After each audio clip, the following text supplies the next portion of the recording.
So good morning or good day, everyone, for wherever you are joining us. So we'll be starting now, and I would like to appreciate Chinyere Ikele for giving us part of our tedious time to join us today. This program is organized by Sour Concepts, where we just try to improve ourselves, try to give back to our society, and also we offer some kind of consultancy services for those who might not know about how to navigate the whole process. So once again, I would like to use this medium to appreciate our team, those we are working together to elevate people to give back to our society, the likes of Zainab, Mariam, Nikolai, and others who are supporting us on that. So today we are going to have the webinar on exploring study opportunities in Japan for sustainable leadership and innovation. And the truth is, Japan is a great country. I've been there for one day, and we have our guest speaker, Chinyere Ikele, who finished her master's from Japan. And I know Chinyere finished her first degree from Nigeria, so before moving to Japan for her master's, and now she's doing a PhD in the United States. So which means we can now all go to US or start our journey from US. We might need to go to a good country that can show us to the world who then we can use to explore. Like me, I started my journey from China. Now I'm in Canada. Our guest speaker started a journey from Japan and now also in the US. So Chinyere Mary Cynthia Awaogu Ikele is a passionate advocate for mental health, women's empowerment, and sustainable impact. A Mercedes-Benz Biovisionary Fellows and Nigeria Scholar. She's pursuing her PhD in the US and was named as Sustainable Development Goal Inspiring Ambassador in South Korea. I know she has explored more than 10 different countries. She holds a master's degree in molecular biology and biotechnology from Osaka University, Japan, and a first-class bachelor in animal science from the University of Nigeria. That should be Nsukka, right? Yeah, Nsukka. Nsukka, the founder of Teenage Foundation. She promotes healing through art and nature. With experience across 10 countries, her work bridges science, leadership, and sustainability to inspire lasting global impact. I must be sincere with you. She has inspired me one way or the other. And the last time we had a video call was in last year in 2024, June. I was in China, she was in Japan then, and we've been talking and she has been doing wonderfully well. Today, she will be sharing with us on how to explore the opportunities in Japan. And thank you for joining us. You have the floor now. All right. Thank you very much, Bello, for the wonderful intro and for the accolade from the participants. I could even recognize some persons like Janet Owakwe and Zainab. Yeah. So let me go ahead and see if I can share my screen.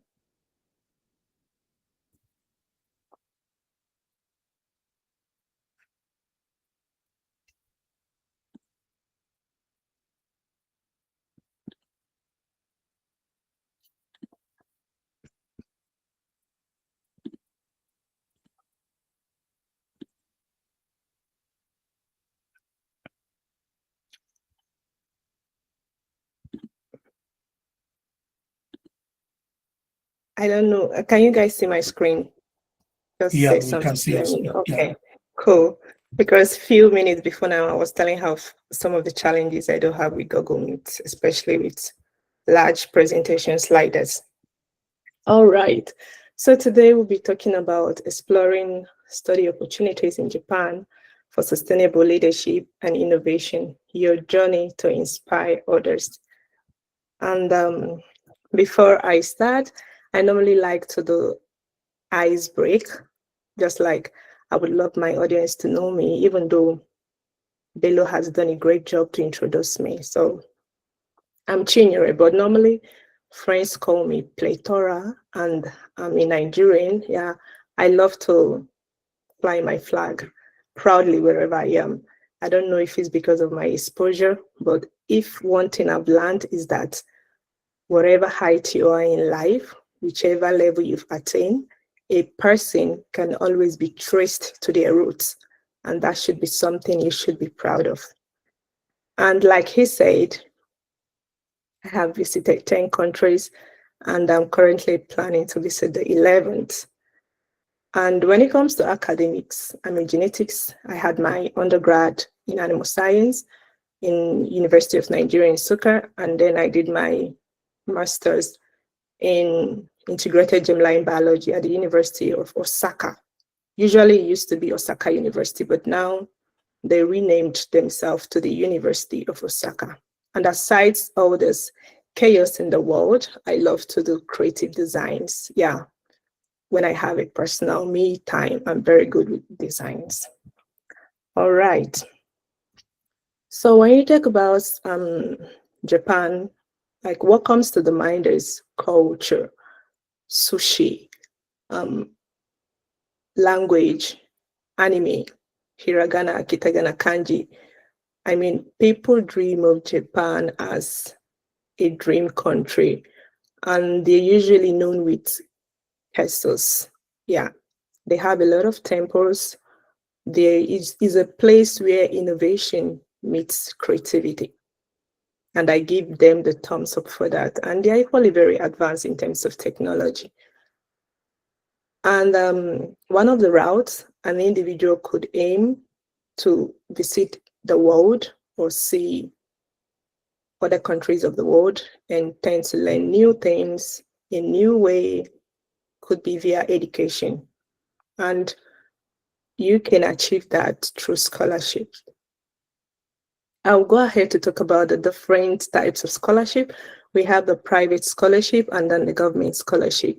So most times, depending on the availability of fund, yeah, the two distinct types of scholarship could be prestigious in terms of the amount given to awardees. And when it comes to the private, usually it's being funded by the philanthropist, like individuals that are very keen towards sustainability developmental goals. And they usually look for new venture capitalists or organizations to partnership with them to give such grants, awards, or help for people that are still thriving or growing to some developing countries, or people that are interested in, exploring, but then they don't have the opportunity to do that. And some of these in Japan is, we have the Rotary Club. I don't know if any of you know about the Rotary Club, but while I was in Nigeria, I know at least my institution at the University of Nigeria in Nsukka, we had Rotary Club. And what they normally do is that it's a social enterprise, like a venture that they are targeted and directed towards the well-being of their members. So it's based on membership. And usually they fund their members to attend conferences. They fund their members even to the extent of attaining an academic degree. Then we also have the Honjo Scholarship. These are private scholarship. The Honjo Scholarship is a philanthropist that founded it, known as the Honjo Foundation, where their target is focused as foreign students, like they wanted to attract foreign investment into their culture. And then they think the best way they could do it is, okay, let's offer scholarships to foreigners across the world. And then competitive students or applicants who are able to apply to this could get awarded, and then they can stay for a certain amount of time to study and learn about their culture. The belief student coming to study is a way of attracting the best brains, and it's also a way of learning from them as well. So it's a bilateral relationship. Then we have the Hitachi. If you know, the Hitachi is a famous electrical group in Japan, just the way we have the Mercedes-Benz. So they have different enterprises, cars. They have social enterprises. They also have educational programs. Yeah. And some of this opportunity, people don't even tend to know about it. These opportunities are free on the website. These are the screenshot of each of those scholarship pages. You can write them down at your free time. You can go search about them. They usually have timelines and time frame for the application. And then we have the JICA. The JICA is kind of scholarship that is targeted at people that are already working, like the workforce of other countries. For example, if you're in government, the scholarship is known for people who already have a working experience, and then you can apply.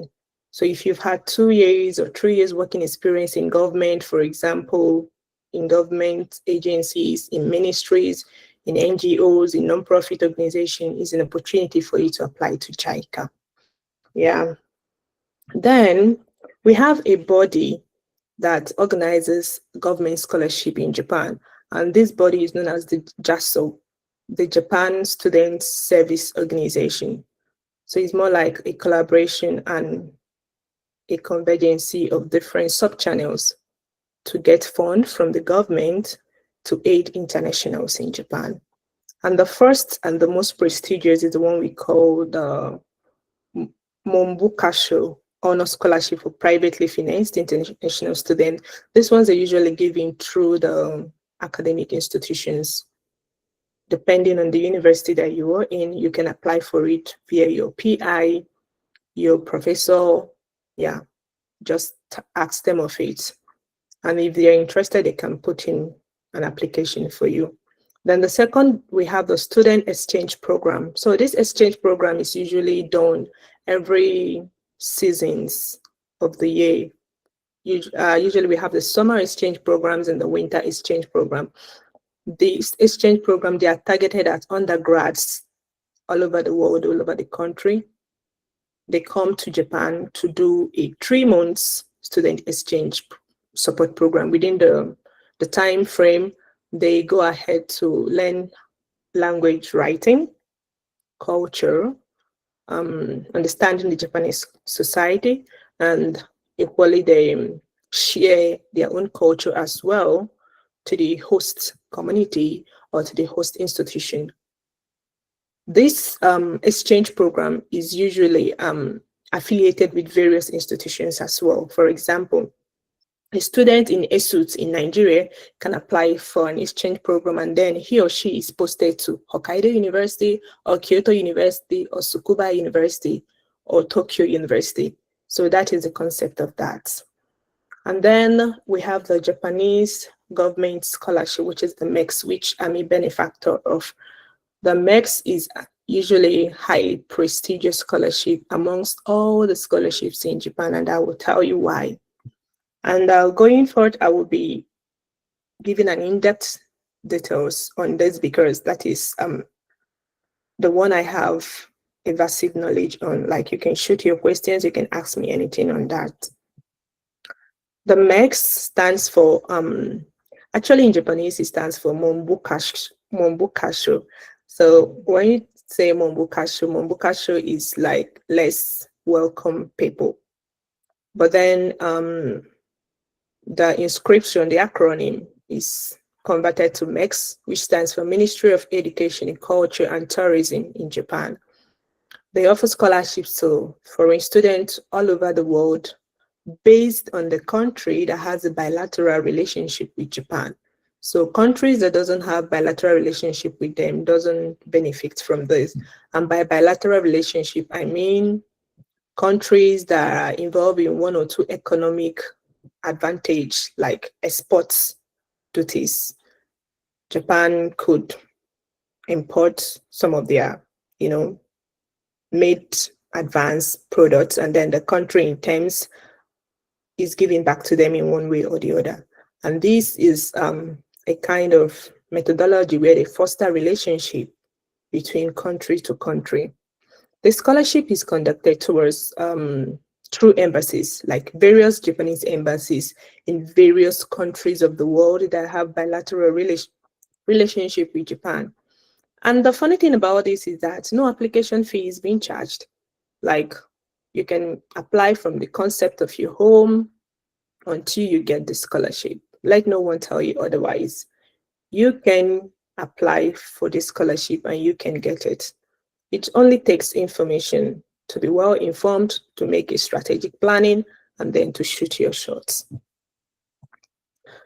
This makes scholarship, or otherwise known as fellowship, has two tracks. We have the embassy track, and then we have the university track.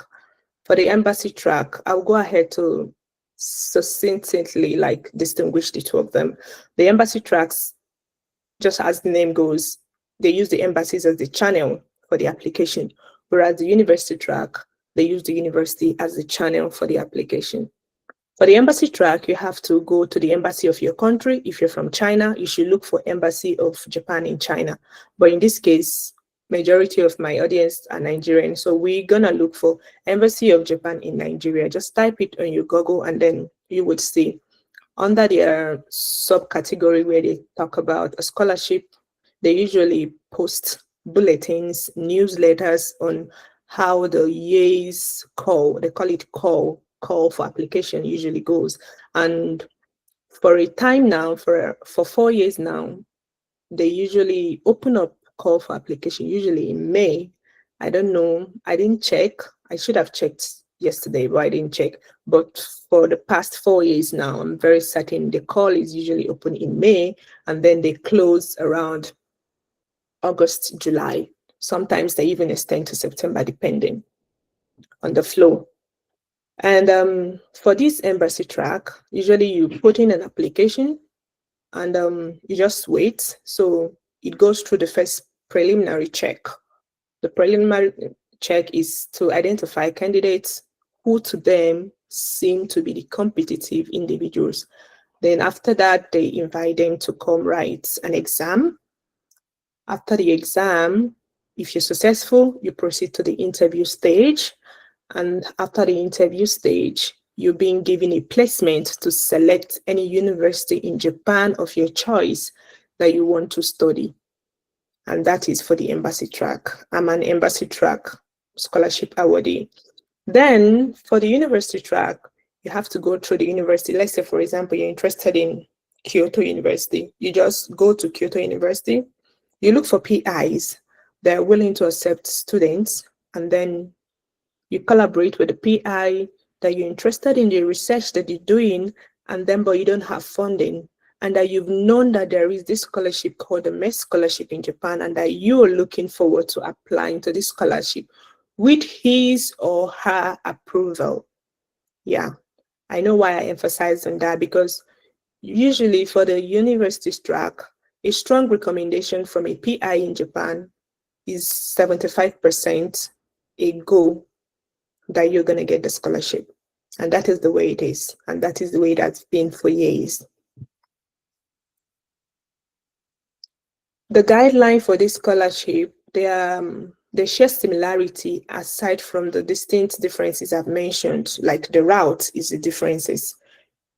Whether embassy or university, you've got to fill an application form clearly with neat handwriting. Even if it's not neat handwriting, you have to type in using Google Docs, whatever, Adobe or Word Docs, and then you attach required documents. The required documents they usually ask is the transcript, the recommendation letters, the passport details, the plan of action, and your research outline, which is also known as proposal.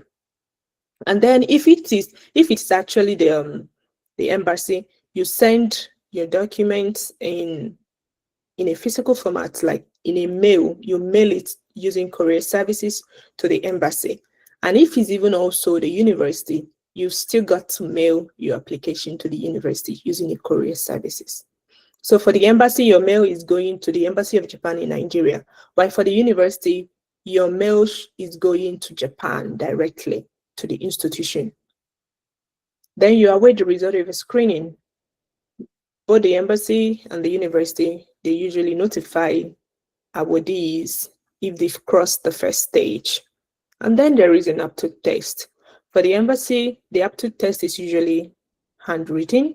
Like we wrote it in Abuja. Yeah, I remember there was a center in Abuja that we wrote it that time. And usually the question they ask is just normal cognitive questions like IQ questions, grammatical punctuations and differences. And also they include a comprehension based on the current affairs of what was happening in the world at that point in time. So during our time, we had to write questions on COVID-19 and war, because it was the outbreak of the war between Ukraine and Russia, and then the COVID-19 saga. And then you're invited for an interview. For the embassy, the interview is being done by the scholarship committee or the scholarship team and the Ministry of Education in Nigeria. But for the university track, the interview is being done by selected faculty members that screen application for that year for the university. And then we have the final placement. The final placement is where you get your congratulations, you've been accepted into this university for this awarded degree, and then they go ahead to book your flight. They go ahead to ask you if you've taken your vaccination, because even as we speak now, people in Japan, they still mask up, even though the COVID period, like the re-emergency and the resurgency has died down. But maybe because of the nature of the environment, they are quickly prone to diseases like flus and the rest. So they would ask if you've had a shot, and if you had any health issues, you should let them know that you should take a health check or assessment, and then you forward it to them. After that, your flight is booked by them, both by the university and also by the school. And then that you're welcome to the final stage, which is welcome to Japan. Usually we have someone come to the airport to come pick you up. It could be your PI, it could be a university personnel. So either ways, whether embassy or whether private scholarship or whether university track, there are things I would always advise applicants to do. And I know you've heard of this a couple times. Start on time. I mean, people do have different perception to this thing of scholarship application, but honestly, from my own wealth of experience, I will tell you that you tend to lose nothing by starting on time. Trust me on that. You even tend to gain a lot. Like, buying time makes you more organized. Buying time makes you cross your T's. Buying time makes you not miss out on things that you should on your normal not miss out on. So start on time. And besides, you never tell when you're even applying for stuffs like this, there are still a third person factors, for example. But I wouldn't advise that. Let's say, for example, your passport was not ready, or you needed to renew your passport, and then you decided to apply for your renewal, and then you're still applying for the scholarship. And then something happens for some reason, the ministry shut down, there's strike, or there is, anything can just happen. That is the uncertainty of life. And that is why buying time and starting on time would always be in your favor as an individual. And then the second would be prioritize. Prioritize by ticking off your goals, by building them in brick layers, by, taking one step at a time. The next I would like you to know is also like Japan. When it comes to Japan, they value meticulousness and alacrity. I will explain. To Japanese, they are very meticulous. Like meticulous in the sense that you should be very careful of not dotting an I or not dotting a T. Like, they are very detailed and they pay attention to tiny little things. Even the ones you think that is not going to matter would mean a whole lot to them. And that is why I still factor the starting on time. And this plays down to how they even screen your transcript. They want to make sure that your transcript is original. They want to make sure that your birth certificate is original. They want to make sure to the tiniest detail. If you're married, your marriage certificate, why they change the name? Why is there a difference in your date of birth in this file, and this one is saying another thing? So that is why I keep hammering on starting on time. Those things, starting on time will let you even figure out those things even before they call your attention to them. And the next would be involved in the society's inclusiveness.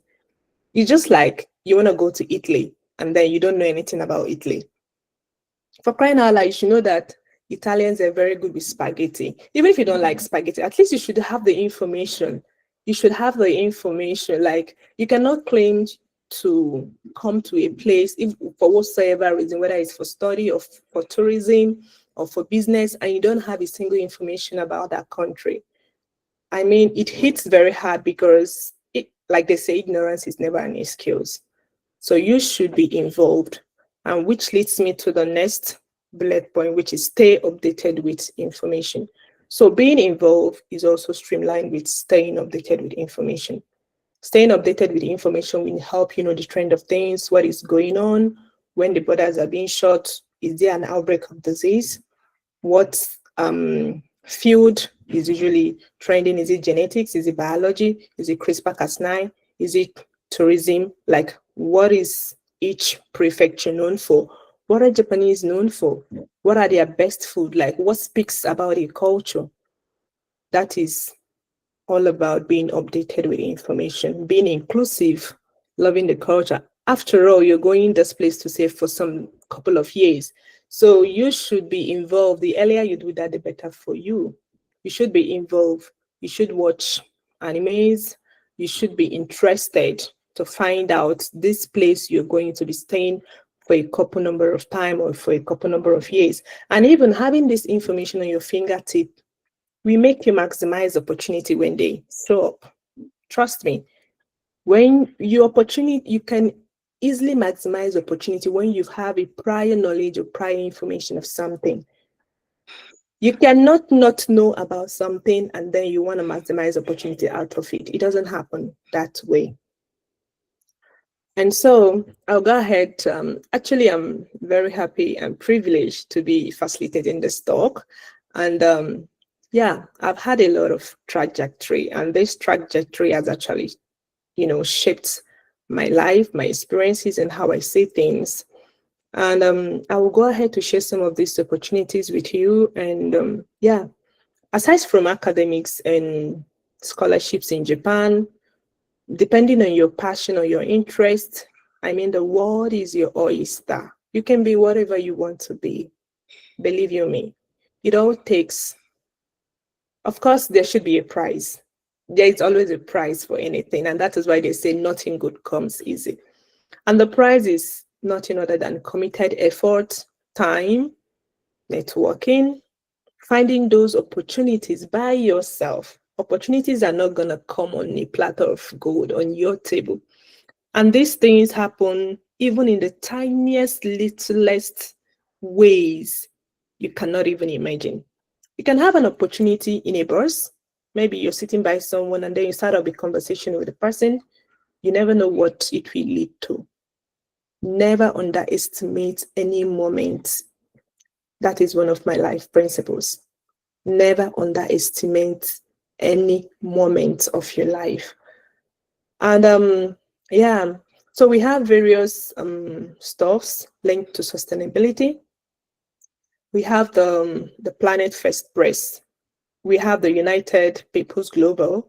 I will still share those information on a couple of slides. In the next coming slide, I have them up. But these are stuffs you should know that they normally exist, even irrespective of barriers or even geographical location. I mean, I was able to do this from Japan. What more you being in Nigeria? I don't even believe like there is geographical limitation to exploring opportunity, but I can argue that the accessibility to those opportunities could be limited by the geographical location, but I cannot accept that opportunities cannot be accessible in any place that you are. That's if you're very passionate about it. So, and one of the ways I've done this is by signing up through NPOs, like conferences, as a delegate. And surprisingly, most of these things, I can bet you, all these countries I've even visited, 85% of them are fully funded. The remaining percent is half funded. And the thing is that people don't even get to know that these things even exist. And how do I even get to know about this? Through social media, through conversation, through networking, through attending events, conferences, speaking to friends, asking questions, being curious, and that is it. There is no extent or level that a curious mind cannot attain. As long as you're curious and committed, even though they say curiosity kills the cat. I know. I'm just trying to be sarcastic anyways. All right. So I'm currently intercepting science with sustainability because that is my passion. Aside academics is what keeps me passionate. Yeah. Where I tend to talk about mental health, advocacy, women empowerment, underserved individuals, minority, underrepresented. And I've just been in the trend, in the flow, and I take the open opportunities as they come. And one of the organizations, some of the organizations that I've identified with, we have the Global Goal Youth. Currently, they are having their next conference in Tokyo, Japan. So these are stuffs you can sign up, check out the programs, explore their programs, apply, just apply. And recently we have the call for the Mercedes-Benz Fellowship. I'm actually a Mercedes-Benz Fellow. And to think of how that opportunity turned out for me, it was a wow moment for me. I just got to know about the fellowship existence via a post someone made on LinkedIn. And that was it. I just saw someone mentioned it. I was like, so Mercedes-Benz has a fellowship. I was just curious. I searched up by myself. I applied, and that was it. Boom, I am here. Fully funded. You tend to lose nothing. They even pay you to come learn from them. Fully funded. And currently the call is ongoing. I would advise that if you're interested, you could go ahead and apply, even though they have their criteria. And one of the criteria is individuals between the age of 16 or 28. So if you're within that range of age, you can go ahead and apply.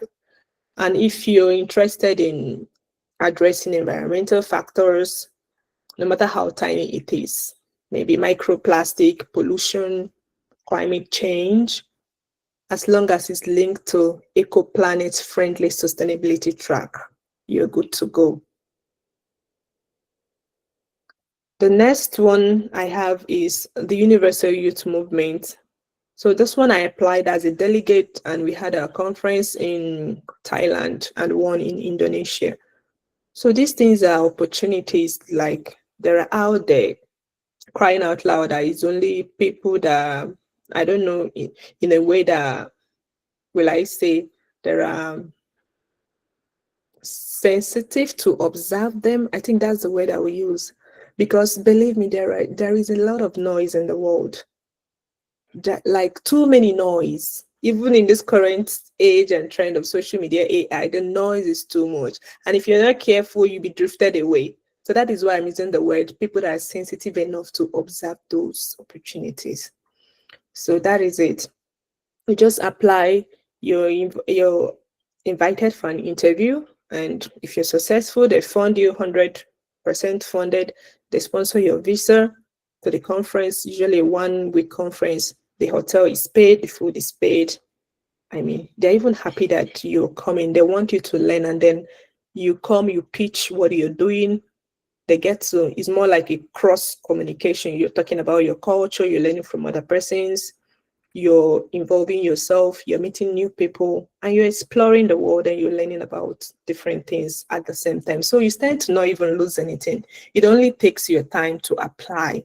Keep applying. And then the last one is, I've mentioned this before, the United Peoples Global. And I would also like to mention that all these opportunities, they are free. Let no one deceive you. Come pay some amount of money. They are free. Application is free. If you're selected, Traveling is free. They would let you know your stance if you're giving a fully funded or a half funded or you are self-funded, because they have those options: self-funded, fully funded, or half funded. Let no one tell you come pay them or they're gonna do your visa for you. Of course, you should know better. Then we have the United Peoples Global. This one, they are targeted to citizen leadership across the world, founded by Yemi, a Nigerian who lives in the New York. So the foundation is based on sustainability track. You have to take fellowship, like the course runs for like 3 months, where you're on your toes, you're learning. They invite guest speakers from all over the world to talk about sustainability tracks to different people. And then you have assignments to turn in. You have competition from folks around the world. You get to meet people from all around the world, and you also get to learn what others are doing.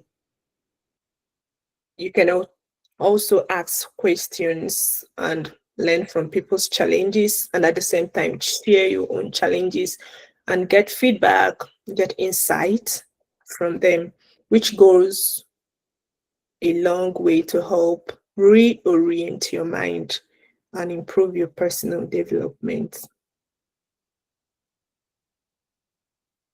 And it's also free as well.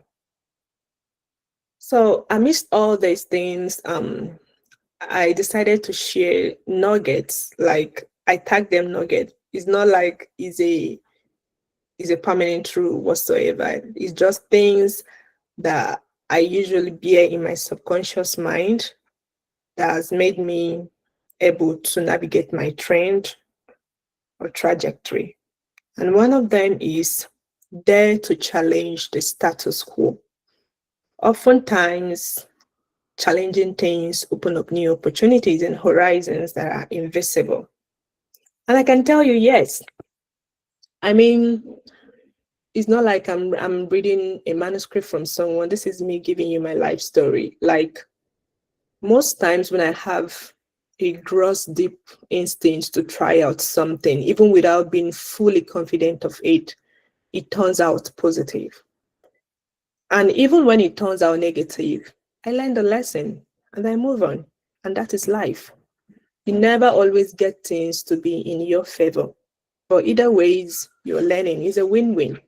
So dare to challenge the status quo. If you're interested in something, apply.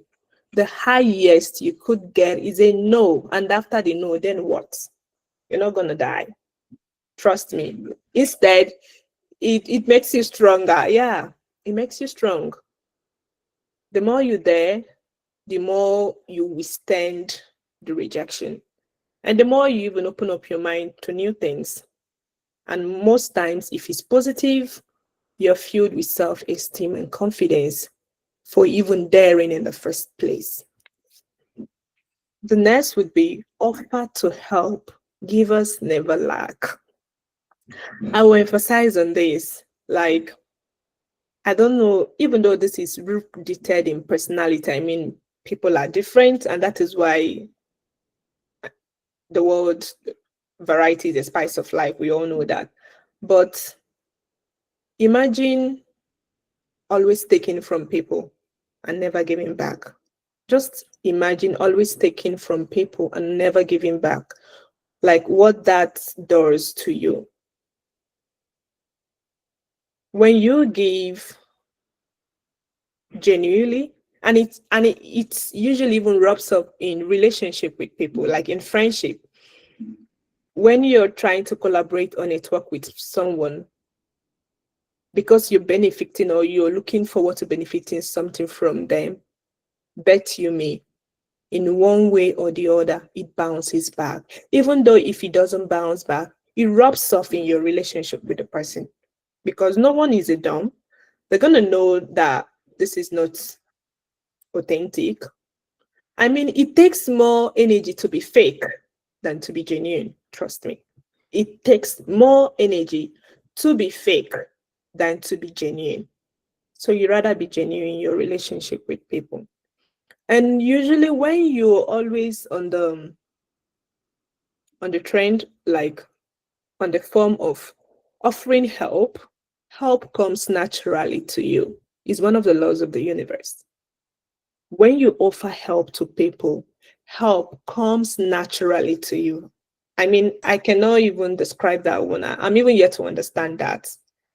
But that is how it does happen.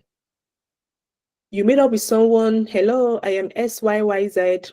I learned that you're doing this and you're doing that. Oh, I see you're doing very well in your organization. How may I be of help to you? I'm very good with content creating. I'm very good with graphic design.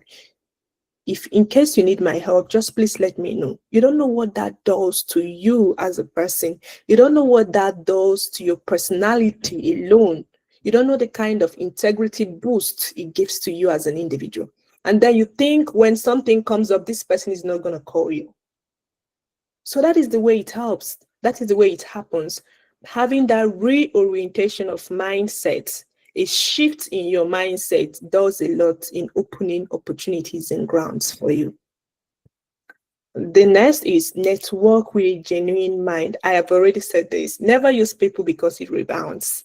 I've said this a couple of times. Yes, that is so straightforward. There are no two ways or missing ways about it. Never use people because it rebounds. This is not even about religion or being Christian or Muslim. This is life. This is life. It does happen that way. Then build contacts and circles. Yeah. Man is not an island. You should have friends. You should have strong support systems. You should have contacts. By contacts, I mean, even in the tiniest way. It could be even a pet. As long as it's something that makes you happy, it's something that keeps you sane, it's something that makes you be you that you are. It helps in maximizing your potential. And circles could be circles in community, circles in organization, professional organization, circles on social media, LinkedIn, physical circles in physical spaces. And these circles should be something targeted towards your vision and mission as an individual. You don't want to say, okay, in the next couple of 3 years, I'm looking towards improving my brand and I'm looking towards traveling to 2 or 3 countries. And then the circle you're building is circle of individuals that are talking about importation from China. It doesn't work that way. So be specific about communities you're joining and have reasons why you are joining those communities. And also even have expectations from those community that the moment you think they don't fit into your expectation, you sign out. Then we have leverage your unique features, experience, or talent. Yeah. In a world of social media, no one gets to sell yourself for you except you. You are the one who can best sell yourself. So this is not the era of I'm an introverted person, or I'm an omnivert, or I'm an extrovert, or I'm very shy, I don't like talking to people. Or is your case, so you have to sell yourself. If you're in a conference, yeah, you start up a conversation with someone, and then, from the conversation, you'll be like, oh, I do this, I'm very good with this. Oh, is there anyhow I can help you? I see, what are you doing? Like, which stage currently is the organization on? Is there any place you think I can offer my help to you? Sell yourself the best way possible. If possible, even have business cards. Yes, or even collect their emails. And after you must have spoken to them, at the end of the day, you send a thank you message. Tiny things, they add up. I'm so grateful to have spoken to you in person today. I mean, you made my day, and I love the comment you made, and I'm going to check that thing you suggested out.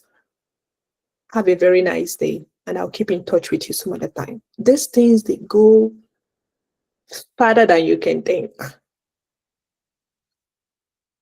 There is power in community, join groups, support system. They are hidden gems. Yeah. communities are hidden gems, because now people are talking of the job market being very saturated. There are other ways to do this by joining communities. Like, there are on-the-table jobs that people don't get to even advertise on social media pages. But then within the community, they just ask, is anyone very good in this? I have this, and I'll be willing to hire someone.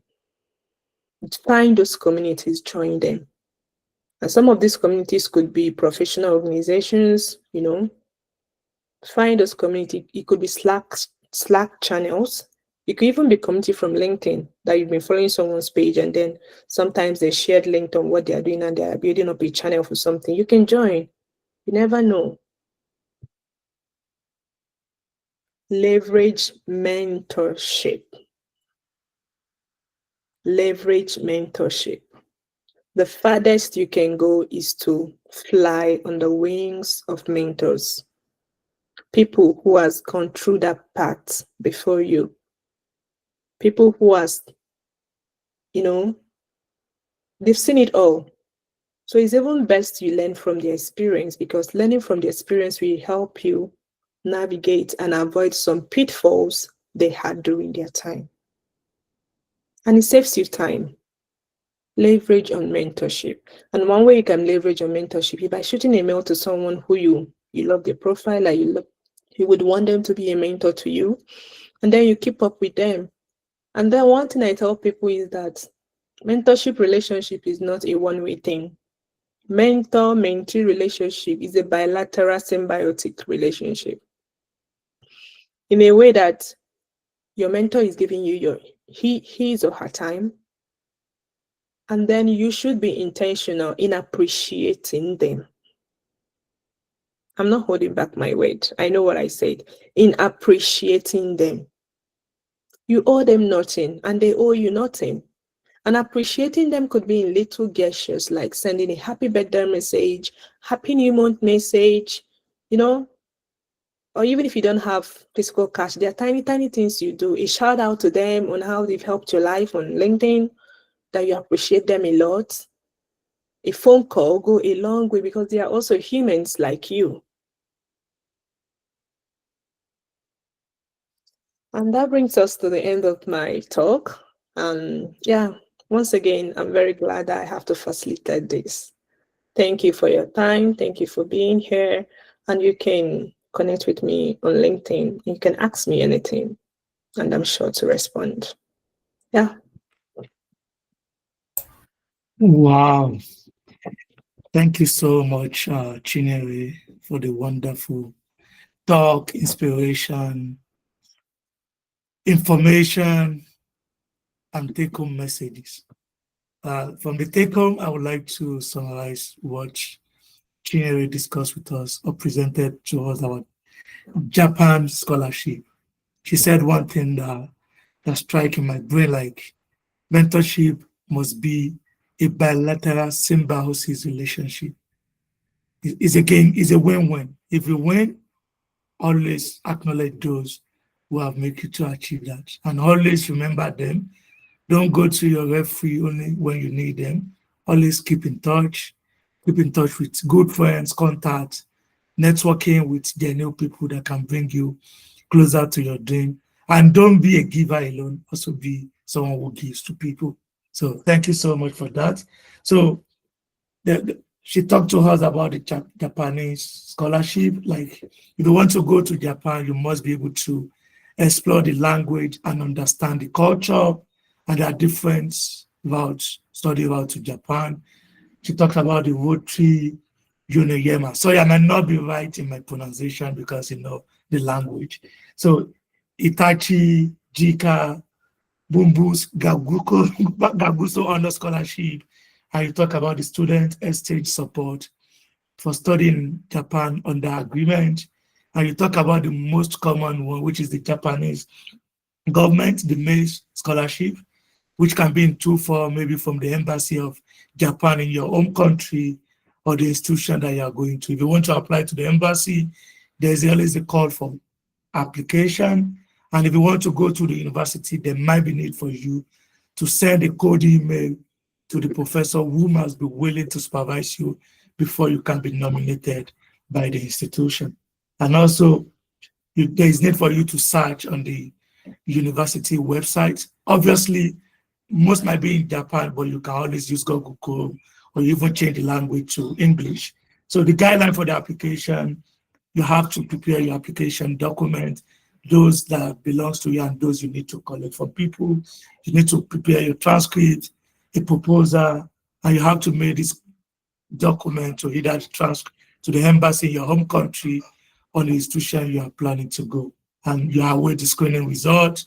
If you are selected for that, you have to take aptitude test. I know they always do it in Abuja for those in Nigeria, which is always handwritten test in terms of quantitative reasoning, verbal reasoning, essay on global situation like COVID, Russia and Ukraine relationship, and all those kind of stuff. And then you are with them. If you are shortlisted, you go for interview. If you are shortlisted after an interview, you are selected. And most of the time, I know Japanese government scholarship will sponsor you for your visa, for your flight. Then you'll find yourself in Japan, where people will be waiting to pick you up at the airport. And when you get to Japan, one thing, I've been to Japan, and I know Japan is a very clean country. They have, they are very sensitive to the way you act. That's Asian world generally. And I have a friend who finished from Japan. Of the blessed memory, he died last year. He finished his PhD from Japan. The guy is always also sensitive. And I believe one of the countries that the PhD is very hard is Japan. I'm very sure of that. So after being selected, you find yourself in Japan and you can explore. And Chinere gave us some of the things that we need to know when applying for application. You have to start early. You have to prioritize your time. Priority, you set your goals. You have to be meticulous and alacrity, specific attention to rebuilding and consciousness, society, inclusiveness, interested in culture. If you want to go to someone's country, at first you need to what? You need to understand their culture. When you said about Italy, like Italy, Italians like spaghetti.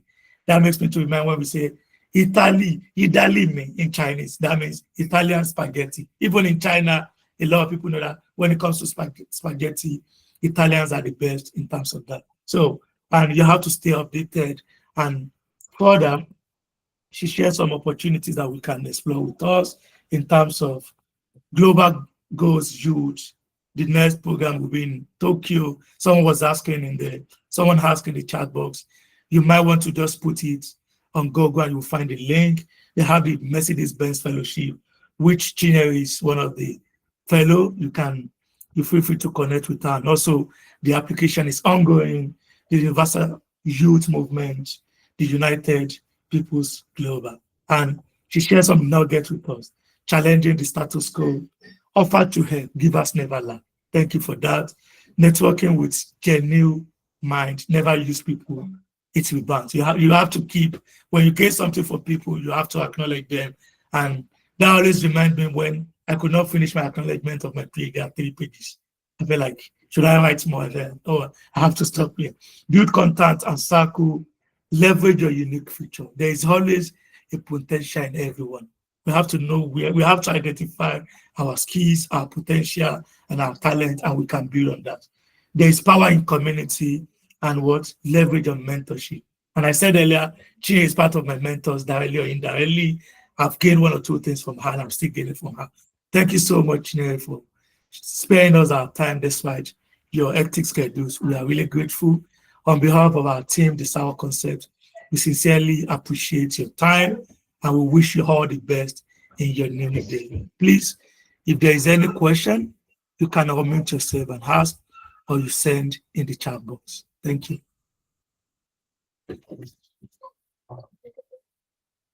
So if anyone has any question, please feel free to unmute yourself or send in the chat box.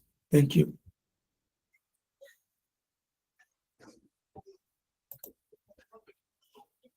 Do we have any question for Chinere, please?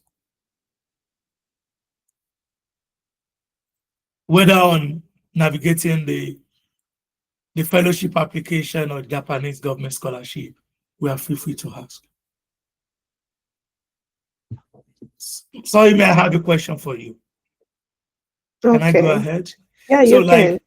I know if you want to go to China, some schools do require you to have the Chinese language, like the HSK Mm. proficiency test. Does the same thing apply in Japan? Okay, that's a very good question. In Japan, when it comes to like academic, they're not so detailed about whether you can speak their language or not. Because with the MEX program, one of their priority is to attract foreign talents. And in doing that, they usually ask you during your placement to choose universities that their language of study is in English. Yeah, so my master's was done in English, the thesis was done in English, the defense was done in English. But that notwithstanding does not mean that if an institution accepts that their medium of communication could be in English, that doesn't mean you would not also see a scenario where all students speak Japanese. And even some conferences or some presentations are in Japanese. And you have the slides only in English in some cases. So the stuff about having proficiency, it applies very well when you want to work in the workforce, like working in Japan. That's where it's very, very important that you have an N1 or N2 Japanese proficiency to be able to find job in a company, in Japanese company. Yeah. Yeah, thank you so much. I have one more question. Like, Okay. if I need to apply for master's or PhD, do I need to make a detailed proposal, like a research proposal? Okay, cool. Yeah, you would need to make a proposal, and that proposal would be done by you in the first instance. But a way you can work on improving the proposal would be when you've gotten a PI that is interested in you. So you can ask them to look through your proposal for you. And by asking them, it even shows your level of seriousness. And I mean, it would be an impression that is going to rub off on the PI, like a positive impression, I mean. So, yeah, you can do that in two ways, by writing by yourself and by still seeking guidance from a prospective PI you're interested in the lab to help guide you right to one. Yeah, thank you so much. Last question. So if I need to apply to the Japanese embassy in Nigeria and Abuja, do I need to also contact a PI that will supervise me for my research, or there's no need?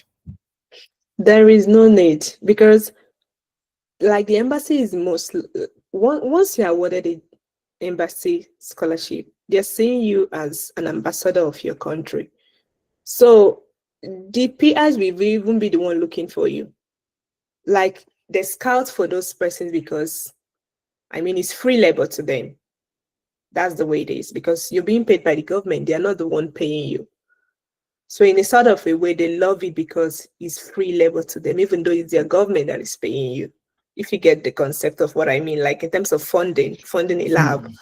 So usually once you get the award, so when it comes to the embassy, getting the award first precedes whether you're going to get a PI or not. I've not seen a scenario where someone is awarded an embassy scholarship and then they don't have a PI. It never does happen. But if it is the university, because the university is predominantly financed by the university, the acceptance of a PI goes a very long way to support your application or to even suggest that you're a potential candidate. Yeah, thank you so much. Please, any other questions for Chinere, because the time is going fast today and I believe she has a lot of things to catch up with. Do we have any question for her? Please, if not, please join me in appreciating Chinere once again for joining us today. We are really grateful. Yeah, my pleasure. Yeah, thank you Thank so you much. all. Yeah. So next month, we are going to have another webinar, and that will be on unlocking opportunities, how to win the Chinese government scholarship, and that will be facilitated by Oladipo Fis Oluwagbotemi. presently a PhD student in Fujian Agricultural and Forestry University in China, to be hosted by Zainab Oladoja, who is our social media manager. Please stay tuned on our social media for further information on how to join this event. Thank you so much all for joining us today. We are really grateful for your time, and we will share this on our YouTube channel for those who are willing to watch it. Thank you, and do have a wonderful weekend from anywhere you're connected with us. Thank you so much. Thank you all. Thank you so much, sir. Yeah. Thank you so much.